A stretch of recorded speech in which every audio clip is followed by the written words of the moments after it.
मेरे साथ बात करने के लिए हैं deputy chief minister Jammu and Kashmir Surendra Kumar Choudhary. Choudhary साहब, न्यूज़ 18 से बात करने के लिए आपका बहुत बहुत धन्यवाद।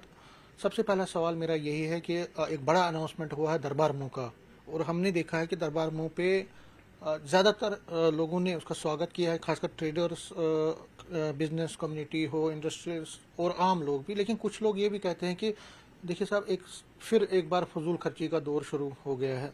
उनको क्या जवाब देंगे, और जो ये दरबार मूव शुरू हुआ है उससे कितना आपको फायदा होगा? देखिए सुमित जी, आप बड़े सीनियर जर्नलिस्ट हैं, आपने ऐसे कई दरबार कवर किए होंगे, बड़ी बार ये खबरें चलाई होंगी। ये दरबार मूव वो दरबार मूव नहीं। वो दरबार मूव जब होता था एक रवायत थी, चलती थी, लेकिन ये वो दरबार मूव है जो आम एक कलम से निकला हुआ नहीं, एक बहुत बड़ा फैसला है। वो फैसला जहां ये कहा गया था कि अगर ये दरबार कभी भी दरबार मूव का नहीं हो सकेगा, ये फैसला आखिरी है कि ये बंद है तो बंद रहेगा।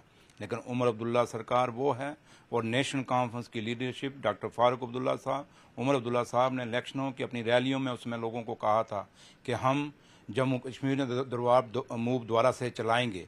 और ख़ासकर जम्मू, बेशक जम्मू सूबे से उनको बहुत कम सीटें मिली, लेकिन उसके बावजूद भी, खासकर हिंदू बेल्ट से उनको बहुत कम सीटें मिली, लेकिन उसके बावजूद भी उन्होंने जम्मू के लोगों से अपना वादा निभाया।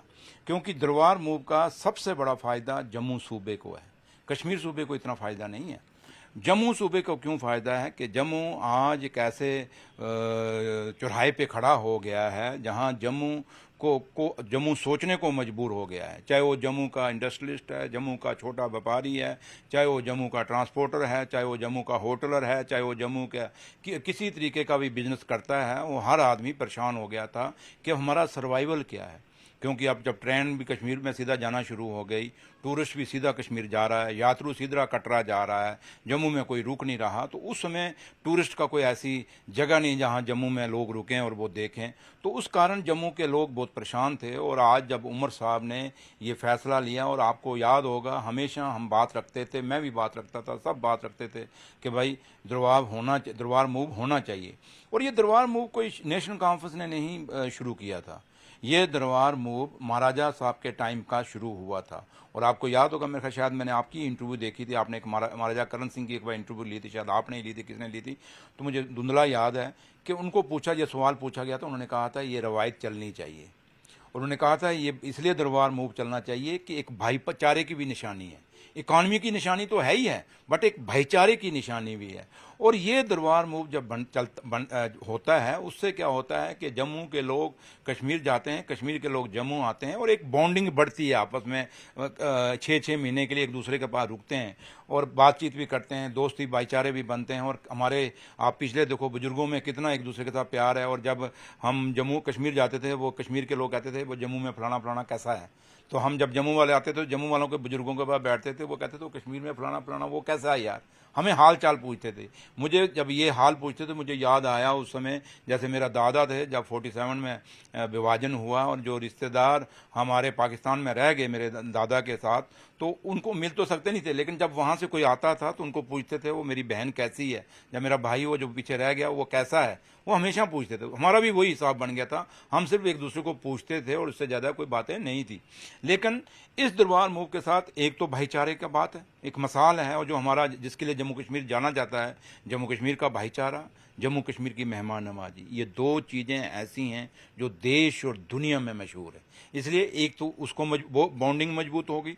दूसरा सबसे बड़ी बात कि आज जब दरबार मूव आपका स्टार्ट हुआ है, जब आएगा ये दरबार, उसके साथ साथ आप देखें कि जब वो लोग कश्मीर के यहाँ पे आएंगे, मुलाजम आएंगे, उनके साथ उनकी फैमिलियाँ आएंगी, एक कोई होटल में ठहरेगा, कोई गाड़ी को मेट्रो में जाएगा किराया देगा, कोई ऑटो में जाएगा किराया देगा, कोई सब्जी की दुकान से सब्जी खरीदेगा, कोई दूध खरीदेगा, कोई मनियारी की दुकान पे जाएगा, कोई करियाना की दुकान में जाएगा, कोई कपड़े की दुकान में जाएगा, कोई ड्राई फ्रूट लेगा, कोई कुछ लेगा। मतलब ये सारे चीज़ें पूरी एक छोटे से एक रेडी वाले से, शाम को वो फास्ट फूड के लिए रेडी वाले के पास जाके अपनी फैमिली को जाएगा, वो कोई आलू टिक्की खाएगा, कोई कुछ कुछ खाएगा। तो ये सारा एक पूरा इकॉनमी बनती है उस हर आदमी को जिनसे ये सामान खाएगा उनको पैसा मिलेगा और उस पैसे से वो अपना घर बार चलाएगा। तो इससे फायदा होता है, नुकसान नहीं होता। दूसरी बात जो आपने कही, और इससे आज आप देखें जम्मू इस दरबार मूव का भी हुआ नहीं है, खाली अनाउंसमेंट के साथ ही और फैसले के साथ ही, ऑर्डर निकलने के साथ ही एक पूरी जम्मू कश्मीर के अंदर और खासकर जम्मू सूबे के अंदर एक लहर चल पड़ी। और उमर साहब के लिए मैं कल देखा दुकानदार दुआ, कुछ लोग मैं ऐसे देखे जो कट्टर बीजेपी हैं, उन्होंने भी दुआ की। उन्होंने कहा ये नकम्मे 28 हमने जो जिता के भेजे हैं, इन नकम्मों ने क्या किया, कुछ नहीं किया हमारे लिए। लेकिन हम उमर साहब के लिए दुआ करते हैं कि उमर साहब आपकी लंबी उम्र हो, आपने हमारी रोजी रोटी बचा दी है। और ये बहुत बड़ी बात है, ये कोई छोटी बात नहीं। ये एक बीजेपी के आदमी जो कट्टर वोटर हो, मैं क्योंकि पर्सनली उन दुकानदारों को जानता हूं, उनके दिल से निकली हुई आवाज है जो मेरे रब तक भी पहुंचेगी, मेरी मां वैष्णो तक भी पहुंचेगी और उसका हिसाब इनसे जरूर पूछेगी। 28 क्या बोलूं, फिर कोई निकल जाएगा, फिर बात बन जाएगी। तो इसलिए ये जो 28 हैं मोरे ऐसे हैं जिनको पड़ोसी भी नहीं, जब ये जीत के आए तो पड़ोसी भी कहता ये एमएलए बना है यार, ये कब बना है, पड़ोसी को भी नहीं पता था कि ये लोग एमएलए बन गए हैं। तो इसलिए ये बीजेपी के वो लोग हैं, तो इसलिए बातें करते हैं। अब जब बात यहां से हम बात करते हैं मुद्दों की, वहां से उठ के आ जाता है, कोई टोपी पहन के आ जाता है, कोई लॉलीपॉप पकड़ के आ जाता है, कोई सोरा ऐनक पहन के आ जाता है। और आता कौन है, जिसने पेंची का इलेक्शन में नहीं लड़ा हुआ। माँ मैं SHO बनती है, क्या करती है पुत्र, सब तो पहले तू ही अंदर ठोकसी, तो ये वो SHO हैं। तो इसलिए इनकी बातों को छोड़िए। ये जो आप कह रहे हैं ना कि लोग कहते हैं जी इससे हमारा खर्चा, कोई खर्चा नहीं होगा। समीर जी आपको पता है आज ऑफिस से दफ्तर चल रहे हैं, कोई फाइलें नहीं आएंगी। आप वो ऑर्डर पढ़ें, वहां ट्रकों की बात कहीं नहीं है कि ट्रक चलेंगे, कानवाई चलेगी, एक दिन रोड ब्लॉक रहेगा, नेशनल हाईवे बंद रहेगा, वो कुछ नहीं है। सिर्फ लोगों ने उठना है, यहां आना और दफ्तर खुले हुए हैं और कोई लंबी छुट्टियां भी नहीं है। तो इसलिए कोई इसमें खर्चा नहीं है, सिर्फ है कि लोग आएंगे, यहां रहेंगे। और आप देखें यहां क्वार्टर जो खाली पड़े हुए थे किस किस को दे दिए, ऐरे गहरे नथुगारों को दिए हुए, पता नहीं कोई पहचानता भी नहीं। वो एक दिन एक मुझे मिला, क्वार्टर से बाहर निकला, मैं तू कहाँ, कहता मैं यूपी का रहने वाला हूँ। मैं अच्छा, मैं तुझे किसने दिया, कहता मुझे साहब ने दिया। दूसरे को पूछा, कहता जी मैं उधर पता नहीं कहाँ के रहने वाला हूँ, उनके नाम ही नहीं पता। तो इसलिए मैं आपको यही कहूंगा कि इस दरबार मूव से कोई खर्चा नहीं, कोई हमारे उस पर नहीं है, हमारे बजट पे कोई उस पर बर्डन नहीं आएगा। ये लेकिन कुछ चीजें अगर किसी सूबे की मरी हुई अर्थव्यवस्था को एक ऑर्डर द्वारा मजबूत कर देता है तो जनाब वो जरूरी है। जब वो चंद लोग उठेंगे जिनको मोहल्ले वाले भी नहीं जानते और वो कहेंगे जनाब बहुत खर्चा हो गया, उनको पूछो क्या खर्चा हो गया, आती ABC नहीं इकॉनमी की, क्या है क्या इकॉनमी का स्पेलिंग जिनको नहीं पता वो भी कहते हैं नहीं जनाब गलत फैसला। लेकिन मजा तब था समीर साहब अगर जब ये फैसला उमर साहब ने सुनाया, बीजेपी के लोगों को 28 लोगों को वोट किसने डाले, जम्मू सूबे के लोगों ने, इन्हीं व्यापारियों ने, इन्होंने जो दूध बेचते हैं, सब्जी बेचते हैं, ये करियाना मनियारी, जो ये होटल, ट्रांसपोर्ट, पेट्रोल पंप वाले, इन्हीं लोगों ने वोट डाले हुए ना। तो मजा तब था ये उठते और एक प्रेस कॉन्फ्रेंस करते, कहते उमर साहब आपका बहुत बहुत शुक्रिया, आपने ये हमारी डिमांड जो है जम्मू के लोगों की भला कर दिया, ये डिमांड पूरी है। लेकिन वो नहीं उनको आई याद, उल्टा कह रहे हैं जी बहुत की वो पड़ेगा। अच्छा जब से ये उमर साहब बोल के गए हैं जम्मू में, तब से इनको सांप सूख गया, बोलते ही नहीं, पता नहीं क्या बेहोश हो गए, पता नहीं क्या हो गया, पता नहीं क्या खा लिया ना, रात को नींद नहीं खुल रही, एक भी नहीं बोल रहा। सो शुक्रिया तो करो, लेकिन शुक्रिया कहां से करें क्योंकि फैसला ऐसा है। रोज इन्होंने माइक, ओ सुनील शर्मा साहब रोज लोपी की पता नहीं क्या, लोपी के पता नहीं क्या है, वो लोपी साहब जो है रोज उठते थे, क्या किया उमर ने, क्या किया। एक तो तोतला मेरा भाई है, वो जीभ उसकी साफ चलती कोई नहीं, पता नहीं क्या क्या बोलता रहता है। लेकिन उसको मैं पूछूं कि आप कभी जम्मू के लोगों के मुद्दों की बात तो करो यार। आप उनको पूछो कि आपने कौन सा तूफान ले आए, वहां किश्तवाड़ के अंदर जितने भी प्रोजेक्ट लगे हैं उनके कारण कितने लोगों के मकान आज गिर गए हैं स्लाइडिंग कारण, वहां इलीगल माइनिंग के कारण। सुनील शर्मा साहब इलीगल माइनिंग पे आप क्यों नहीं बोलते जो किश्तवाड़ में हो रही है, ये सवाल पूछना उनको। आप क्यों नहीं बोलते, वो पहाड़ों पे जो इलीगल माइनिंग हो, जो प्रोजेक्ट लगे हुए हैं, वहां नई नई कंपनियां आई हैं जो वहां इलीगल माइनिंग कर रही हैं, कितने लोगों के मकानों में क्रैक आ गया, कभी बोले ना, हम बोलते ना। लेकिन मैं जा रहा हूं किश्तवाड़ के टूर पे। लेकिन उनको आप लॉलीपॉप क्यों बोलते हैं? किसको लॉलीपॉप बोला? उनको बोलते हैं कि जो है नहीं, मैं देखो मैं जाट पाट आदमी हूँ, मुझे ज्यादा पता नहीं, इतना पढ़ा लिखा भी नहीं हूँ। वो LOP पता नहीं क्या मैं तो क्योंकि बचपन में होता था LOP पता नहीं लॉलीपॉप पता नहीं क्या, मैं ऐसे कुछ ऐसे था तो मैं निकल जाता वो मुंह में से कभी कभी, तो वो अलग बात है। तो वो रही बात के बात तो वैसे वो बात तो वही करते हैं, देते तो वो लॉलीपॉप ही हैं सारों को। कभी वो कहीं ऐसे है ना, मतलब कि कुछ दे ना दें, लॉलीपॉप जरूर दे देते हैं। तो इसलिए वो सिर्फ जम्मू कश्मीर के लोगों को लॉलीपॉप दे रहे हैं। और सबसे बड़ी बात, अफसोस ये होता है कि सुनील शर्मा साहब आज की डेट में राजभवन के स्पोक्समैन बने हुए हैं। लेकिन आज मैंने उनसे बात की, वो कहते हैं कि स्टेटहुड ये इसलिए मांग रहे हैं स्टेटहुड के बहाने क्योंकि ये फेल्ड हैं। उमर अब्दुल्ला पूरी तरह से फेल्ड हैं, बहाना कर रहे हैं, बहानेबाजी कर रहे हैं, इसलिए स्टेटहुड मांग रहे हैं। सुनील शर्मा साहब को कहना, और ये भी कह रहे हैं कि कई पावर्स इनके पास हैं, इनके डिपार्टमेंट्स इनको है, 17 डिपार्टमेंट्स तो वो गिन रहे हैं उमर अब्दुल्ला के पास है। अब बोलते हैं डिप्टी सीएम के पास भी बहुत सारे डिपार्टमेंट है, सबके पास डिपार्टमेंट्स है, पुलिस को छोड़ के सभी चीजें तो ये कर रहे हैं। सुनील शर्मा साहब को कहना, मेरे भाई चलो मैं आपसे दो बातें रखता हूं, आपकी बहुत जल्दी। उन्होंने कहा ना मुझे बताओ क्या करना है, मैं करवा दूंगा। सुनील शर्मा साहब ये मेरी इंटरव्यू सुनेंगे और जाके आप सवाल भी जरूर पूछना, मेरा संदेशा लेके जाना उनके पास और उनको पूछना, कहना डिप्टी सीएम कह रहा है कि 28,000 करोड़ का इंडस्ट्री का पैकेज आया जम्मू कश्मीर में। आपको भी पता है, आप जम्मू सूबे की इंडस्ट्रियलिस्ट से बात करिए, इंडस्ट्री वालों से बात करिए, वो कहते हैं हमें कुछ नहीं मिला। आप कश्मीर में भी चले जाएं, क्योंकि कश्मीर में भी आपका अपना सारा वहाँ बीता है, आपका अपना जन्मभूमि है, आपकी कर्म भूमि भी रही है।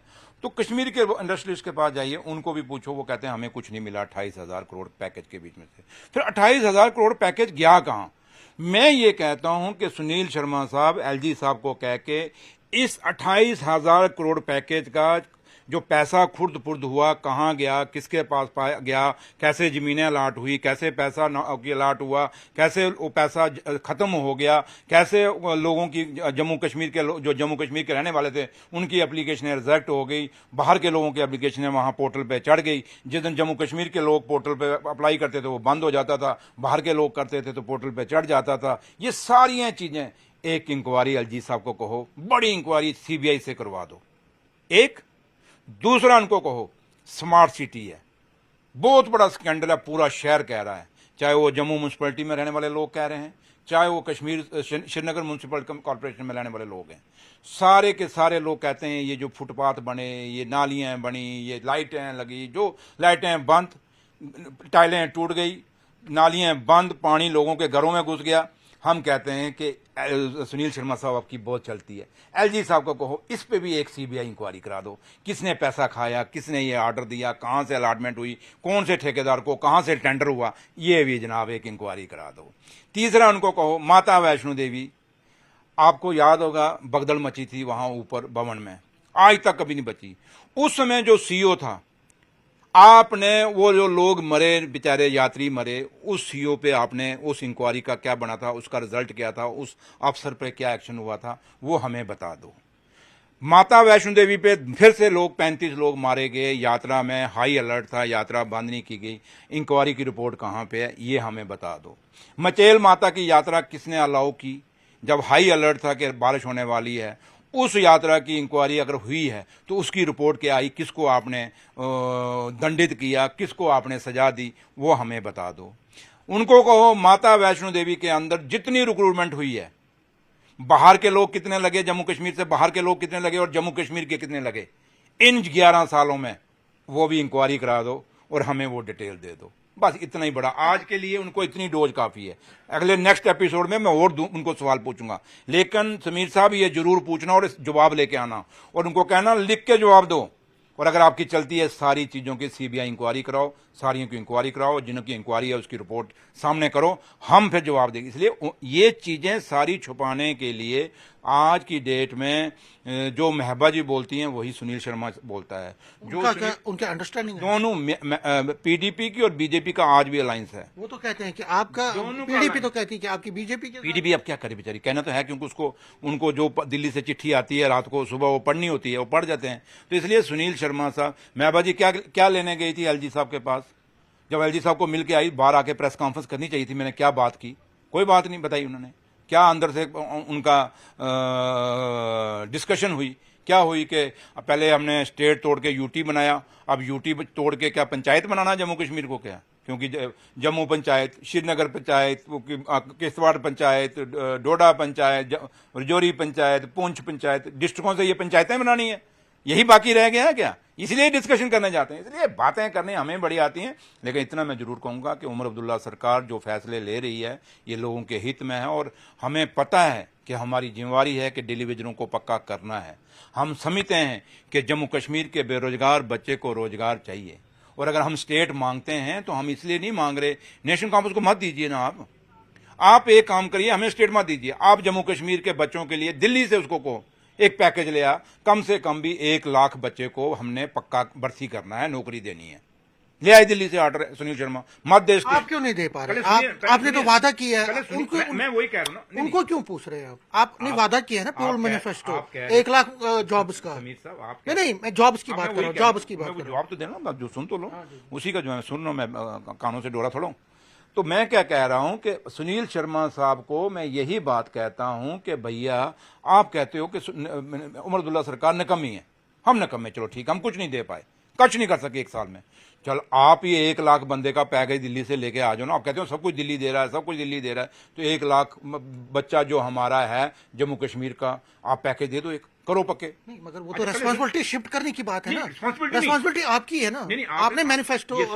सवाल किसका था? आपका था ना, कि सुनील शर्मा साहब कहते हैं कि जॉब्स की बात कर रहा हूं, वो तो स्टेटहुड की बात, वही मैं कह रहा हूं ना, मतलब स्टेटहुड क्या किसके साथ जुड़ा है? जॉब और स्टेटहुड क्या उसमें क्या, आप उसमें क्या कनेक्शन है? आप यूटी में है, यूटी में आप जॉब्स नहीं दे सकते क्या? मैं आपको क्या कह रहा हूँ, जानते सब कुछ हो आप बीजेपी के, तो उनका वो नहीं मत करो ना मेरे से आगे। मैं जो कह रहा हूं कि अगर वो कहते हैं हम स्टेट किस लिए मांग रहे हैं, मैंने वही तो कहा कि हम स्टेट चाहते हैं कि जम्मू कश्मीर को सरकार को मजबूत किया जाए, वो सरकार जो अपने फैसले की जो फाइल करती है कैबिनेट। मुझे बताओ सुनील भाई, आप बात करते हो यार, आप इतने सीनियर जर्नलिस्ट हो, कैबिनेट कोई फैसला करे क्या उसके बाद फाइल एलजी के पास जानी चाहिए? बताओ ना मुझे आप। अगर आप किसी को नौकरी के लिए उसमें तो एसएस भी है ना, पहले सुनो ना मेरी वो तो स्टेट रिक्रूटमेंट बोर्ड है, वो तो करेगा ना, उसमें एलजी का कहाँ है? अब आप बात डाइवर्ट मत करो, जो मैंने सवाल पूछ रहा हूँ आप मुझे पूछो, मैं आपको पूछ रहा हूँ। कभी, क्योंकि आप बहुत सीनियर जर्नलिस्ट हो, मैं आम जर्नलिस्ट से मैं बात नहीं कर रहा, क्योंकि मैं आम से करता भी नहीं इतना जल्दी, और मैं इंटरव्यू देता भी नहीं, लेकिन मैं आपसे क्यों कह रहा हूँ और मैं आपसे क्यों इंटरव्यू मानता हूँ, इसलिए मान गया क्योंकि मुझे पता आप सीनियर जर्नलिस्ट हैं और आप समझेंगे आज चीज़ को। कुछ चीज़ें जरूरी नहीं मैं यहाँ कैमरा बोलूँ, कुछ बातें समझने के लिए होती हैं। पुराने ज़माने में हम जब पढ़ते थे पहलियाँ बोली जाती थी, कुछ मैं पहलियाँ आपको दे रहा हूँ, और पहली ये दे रहा हूँ कि कभी कोई कैबिनेट फैसला लेती है, उसके बाद वो फाइल कभी भी एलजी के पास या गवर्नर के पास नहीं जाती थी, लेकिन आज जो फाइलें, हर एक फाइल जो है एलजी साहब के पास जाती है। इवन कि ये दरबार मूव की फाइल भी वहाँ गई आपके सामने। बिजनेस रूल की फाइल कब गई? हम बहुत पहले, फिर हमें दूसरे दिन वो वापस, जैसे ये स्पीड में वापस आई, क्योंकि यहाँ पता था अगर ये वापस ना भेजी जम्मू के लोग मार देंगे इनको, ये जो 28 से नाले इनको मार देते वो, अगर वो फाइल ना भेजते, क्योंकि ये बिजनेस रूल वाली फाइल तो नहीं थी, ये जम्मू सूबे से जुड़ी हुई फाइल थी, दरबार मूव, और अगर ना एलजी साहब साइन करते तो ये 28 जाके क्या मुंह दिखाते जो सुनील शर्मा कहता मुझे बताओ कौन सी फाइल रुकी है, तो फिर जवाब देना मुश्किल हो जाना था। इसलिए मैं आपको कह रहा हूं, मैं कुछ देखो, मैं एक वो नहीं हूं, लीडरों में से लीडर नहीं जो मैं यहाँ आपको लगता आपका ये कहना है कि एम्प्लॉयमेंट के इशू पे भी एलजी आपको कॉपरेट नहीं कर रहे हैं, मतलब आप नौकरियां देना चाहते हैं कि एलजी? आप देखिए कन्फ्रंटेशन में क्योंकि मैं डिप्टी चीफ मिनिस्टर हूँ, मैं एक आम आदमी नहीं हूँ कि मैं यहाँ से एक स्टेटमेंट दे दूँ, क्योंकि मैं कॉन्स्टिट्यूशनल पोस्ट पे बैठा हूँ, एलजी साहब एक कॉन्स्टिट्यूशनल पोस्ट पे हैं। कुछ चीज़ें ये जो आपको समझने की ज़रूरत है, वो मेरी आंखों से भी समझ सकते हो, मेरी बातों के जज्बात से भी समझ सकते हो, और तभी मैंने कहा ना आप बहुत सीनियर जर्नलिस्ट हैं, कुछ चीज़ों को मत करिए क्योंकि वो एक मैसेज अच्छा नहीं जाएगा, और मैं मैसेज वो कन्वे भी नहीं करना चाहता ग्रास रूट लेवल पे। इसलिए मैं आपको इतना ही कहूँगा कि स्टेटहुड इसलिए चाहिए कि हम जम्मू कश्मीर को मजबूत करना चाहते हैं, जम्मू कश्मीर के इंस्टीट्यूशंस को मजबूत करना चाहते हैं, और कुछ चीज़ें ऐसी हैं कि कभी आप 23 तारीख को असेंबली लगेगा, विदाउट कैमरा मेरे पास आना, मैं एक बात आपको कहूँगा, एक जगह मैं बोलूँगा यहाँ नज़र मारो उस साइड, मारना देखना वहाँ क्या है, आपको खुद पता चल जाएगा कि स्टेट क्यों मांग रहे हैं।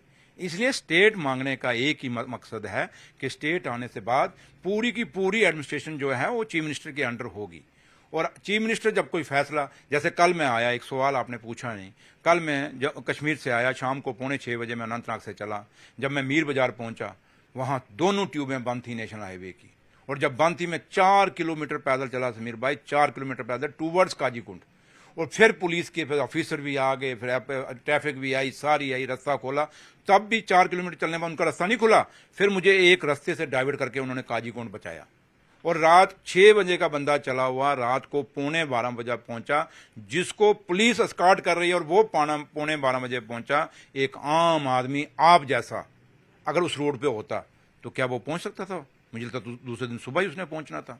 ये हालत है आपके नेशनल हाईवे की, और डिप्टी चीफ मिनिस्टर सड़क पे पैदल चल रहा है। क्या ये नौबत आनी चाहिए? अगर मैं स्टेट होती, मैं देखता हूँ नेशनल हाईवे कैसे बंद होता है, हम रोटेट तो इसका मतलब ये है कि जो डिलीवेजर्स हैं या एम्प्लॉयमेंट के हवाले से जो लोग बेरोजगार हैं, जो नौजवान नौकरी की तलाश में है, तो उनको वेट करना पड़ेगा जब तक स्टेट वेट क्यों करना? हम लड़ेंगे। हमें किस लिए लोगों ने वोट डाला हुआ है? हम उनके तभी तो अपोजिशन कह रहे हैं कि एक साल में तो कुछ नहीं। हम उनके वकील हैं, तो इसलिए अब ज्यादा नहीं मैं इस पे करूंगा। देखिए ज्यादा अच्छा नहीं लगता। मैंने कहा ना, आप मुझे जानते हैं, मैं बड़ा किशोर स्वभाव का आदमी हूं और आप भी बहुत सीनियर जर्नलिस्ट हैं।